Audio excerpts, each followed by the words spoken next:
Greetings and welcome back to room 303 in Senior B English, and we now turn in our series of comments on the four quartets to Little Gidding, which means, of course, that I should say this, congratulations to you, you've made it with me now to the final poem of the four poems. Little Gidding, published in 1942. Think about that date as you write it on your paper in front of you. 1942, 20 years exactly after 1922, that's T.S. Eliot's Wasteland. So in many ways, that's a compelling kind of realization. But how about this one?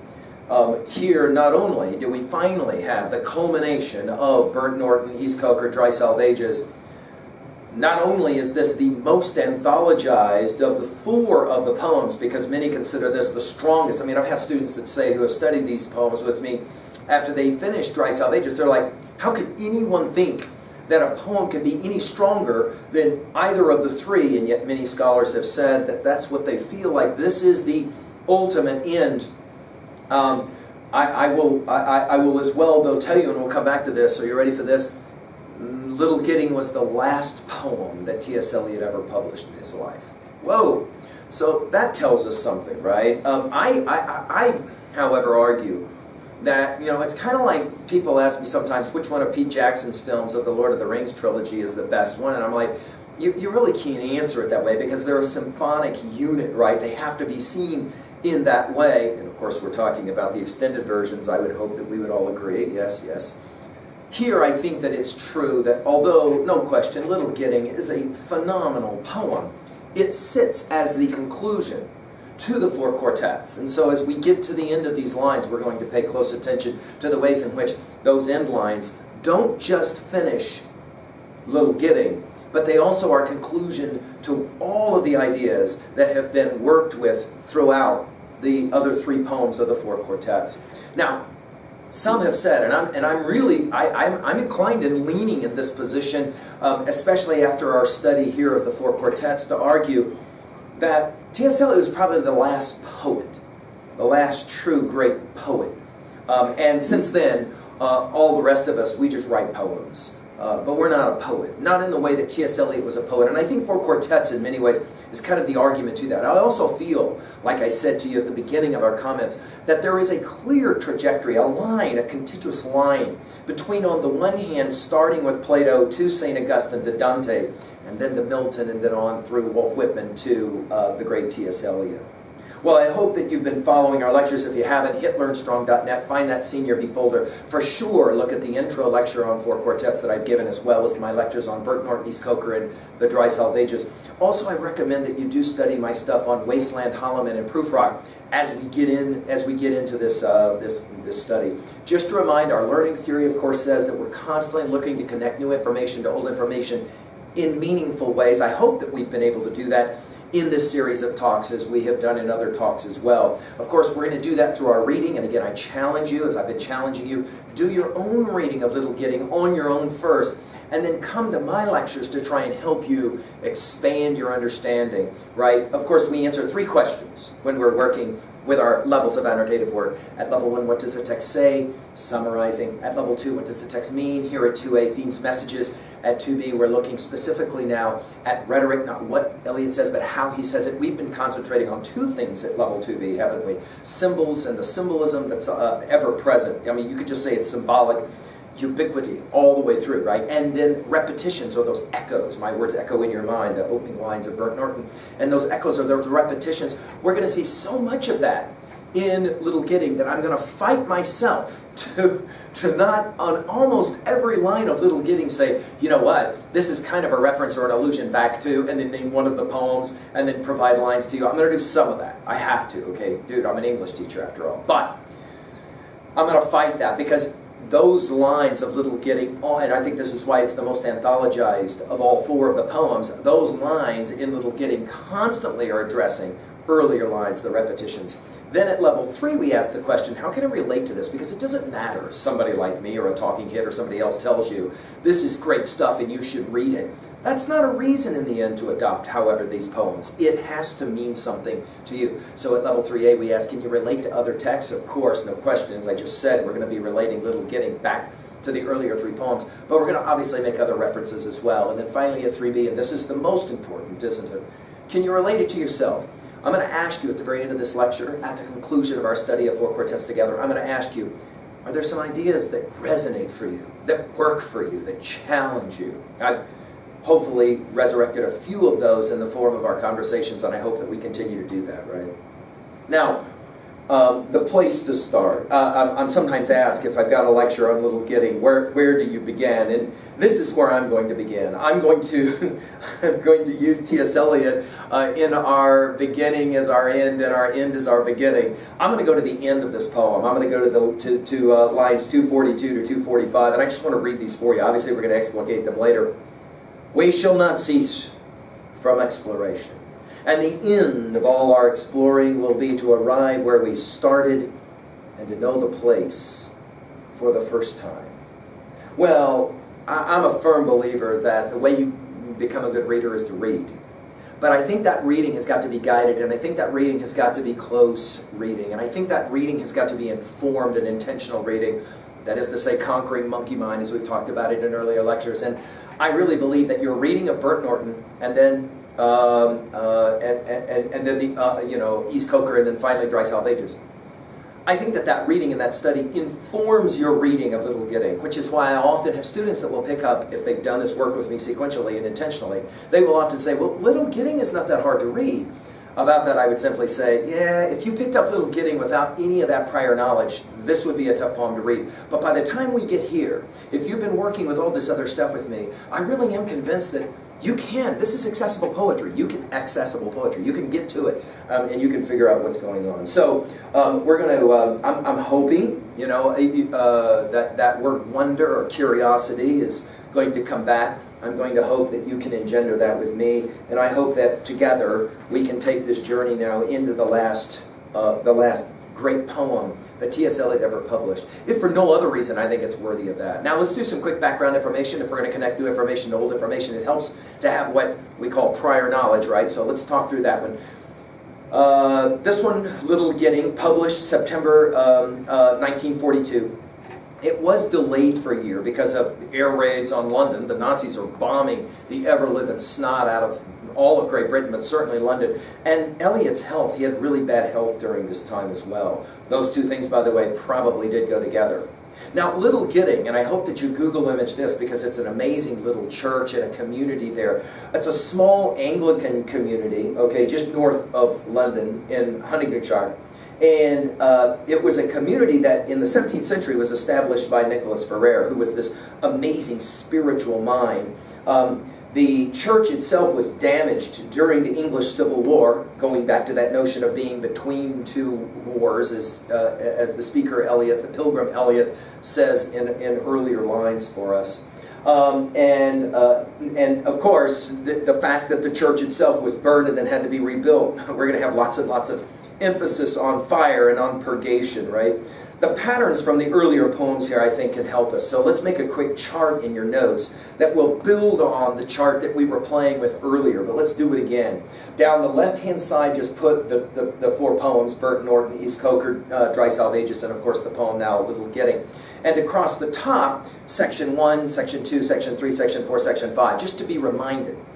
In Section 1, we're working with landscape meditation. In Burnt Norton, it was the Lotus Rose. In East Coker, it was the open field where the ceremony of the dance took place and the marriage ceremony. In Dry Salvages, it was, of course, the river and the sea.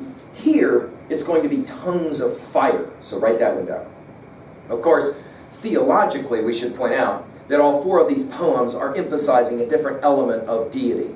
In Burnt Norton, as we've said, it's God the Father. In East Coker, it's God the Son. In Dry Salvages, it's Mary, the Mother of God. Here, it's going to be God the Spirit. And the elements that will be emphasized in Burnt Norton, air. In East Coker, earth. In Dry Salvages, water. And in Little Gidding here, fire, as we just mentioned. Now, in the second movement, and again, reminding you that T.S. Eliot called these the 4 quartets. Sonata was not the word that he wanted, but quartets. We got to think about our music and the symphonic nature, right, of this kind of thing. In the second movement, and I like to think of them as movements, in the second movement we have this interior illumination happening. In Burnt Norton it was the still point. In East Coker it's the wisdom of humility.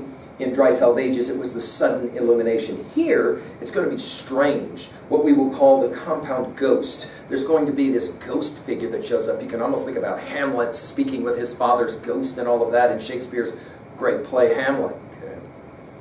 In movement 3, we have that interspiritual discipline that's always at play. In Bert Norton, that was the descend lower passage. In East Coker, it was the be still passage. In Dry Salvages, how can we ever forget that one from the Bhagavad Gita? It was the fare forward voyagers passage. Here in Little Gidding, it's going to be purify the motive. So that will be our topic there to think of.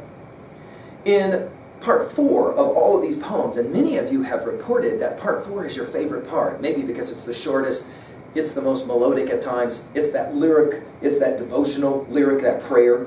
In Bert Norton, it was the Kingfisher's wing and the light that's associated with it. In East Coker, it was that you cannot forget, of course, the wounded surgeon and Good Friday lines. In Dry Salvages, it was the celebration of Mary as Queen of Heaven. Here, it's going to be the paradox of pyre or pyre, fire or fire. Okay. Finally, in the 5th stanza, the 5th movement, the 5th part, we're working with the unitive vision, the attempt at a clear vision. You'll remember in Bert Norton, it was the coexistence. In East Coker, it's the union and communion. And in Dry Salvages, it was the impossible union. Here in Little Gidding to finish, it's going to be dancing together. We're going to finish with the word picture of dance. Also pointed out as well that in the first Bert Norton passage, we're introduced to our first world.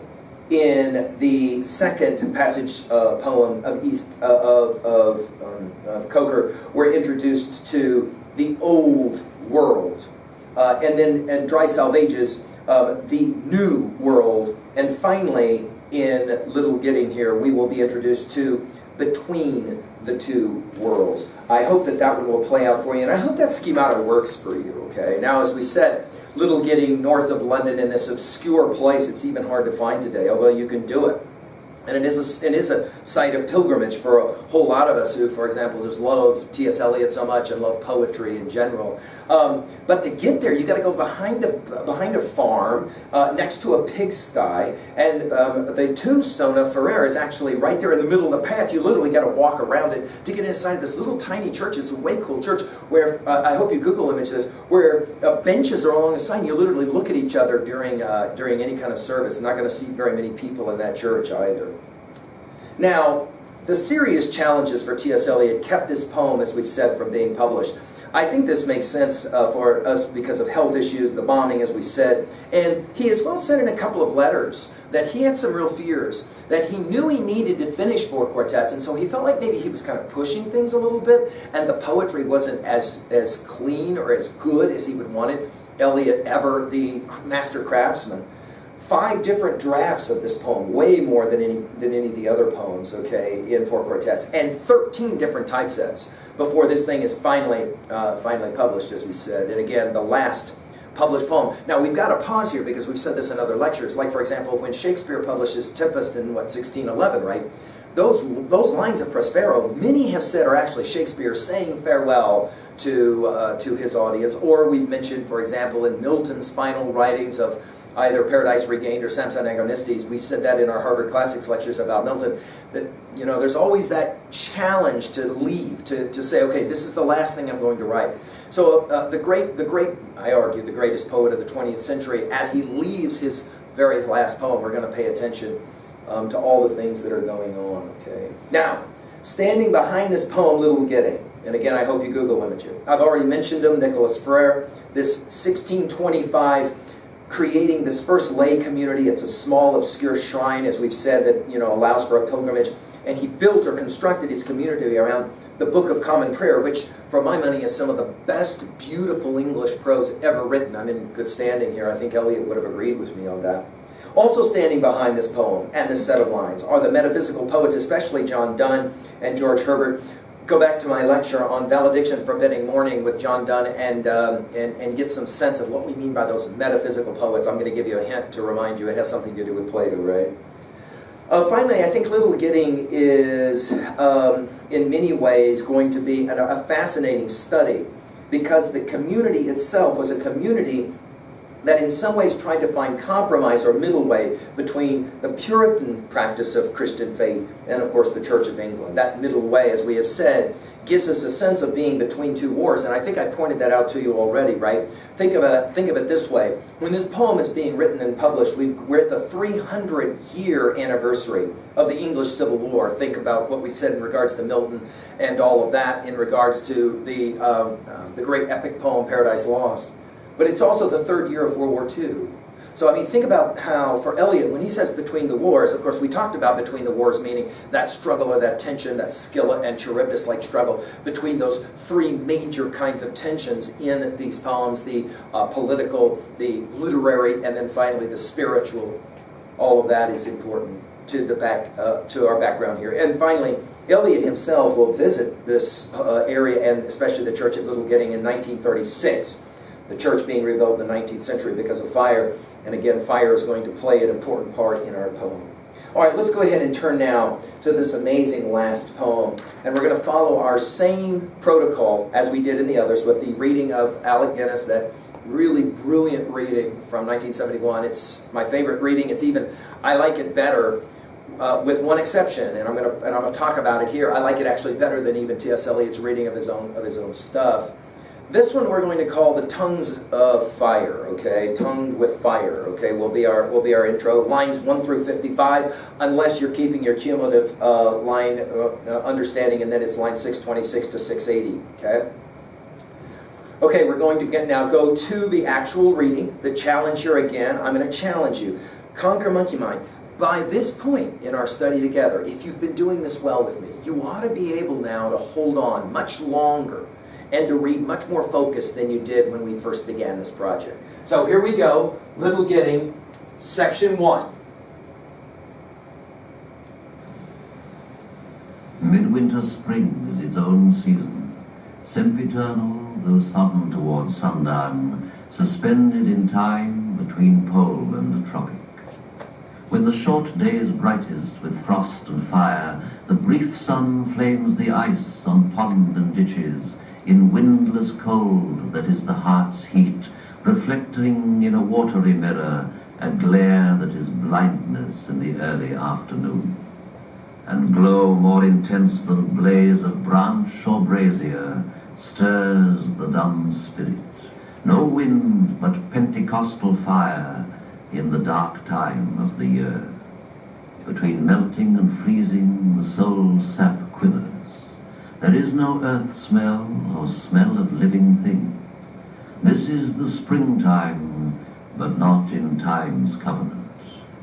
Now the hedgerow is blanched for an hour with transitory blossom of snow, a bloom more sudden than that of summer, neither budding nor fading, not in the scheme of generation. Where is the summer? The unimaginable, zero summer. If you came this way, taking the route you would be likely to take, from the place you would be likely to come from, if you came this way in Maytime, you would find the hedges white again in May with voluptuous sweetness. It would be the same at the end of the journey, if you came at night like a broken king. If you came by day, not knowing what you came for, it would be the same when you leave the rough road and turn behind the pigsty to the dull facade and the tombstone. And what you thought you came for is only a shell, a husk of meaning, from which the purpose breaks only when it is fulfilled, if at all. Either you had no purpose, or the purpose is beyond the end you figured and is altered in fulfillment. There are other places which also are the world's end, some at the sea jaws or over a dark lake, in a desert or a city, but this is the nearest in place and time, now and in England. If you came this way, taking any route, starting from anywhere, at any time or at any season, it would always be the same. You would have to put off sense and notion. You are not here to verify, instruct yourself, or inform curiosity, or carry report. You are here to kneel, where prayer has been valid. And prayer is more than an order of words, the conscious occupation of the praying mind, or the sound of the voice praying. And what the dead had no speech for when living, they can tell you, being dead. The communication of the dead is tongued with fire beyond the language of the living. Here, the intersection of the timeless moment is England and nowhere, never and always. All right, so we'll turn now and go right into our first close study of part 1 of Little Gidding. Now, to start with right away, let's pay attention to the fact that each one of these poems seems to get a little bit longer. This one is the longest at 262 lines. And the way that the opening lines occur, I mean, just do this little project. We won't do it now for lack of time. But just go back and look at the first 10 lines of Burnt Norton, East Coker, and Dry Salvages, and then get a sense of how there's some similar things going on here in terms of landscape meditation and the like, but how the language is a little bit different. Notice we'll begin in the middle way, midwinter, right? Notice midwinter spring is a paradox, so we're going to start right away there. Of course, when we think about spring, we think about East Coker, lines 52 to 53. Midwinter spring is its own season, and we kind of go, you know, this poem, all these poems have been about the seasons because they represent that cyclical concern, right? No question. Sempiternal means timeless, though sodden towards sundown. And then he talks about this midwinter spring as suspended in time, and already we're beginning to get all of the major themes being introduced from the earlier poems. Notice the word between is already there. We're going to see this word again down at, or a reference of it down at line 17 with neither budding nor fading. But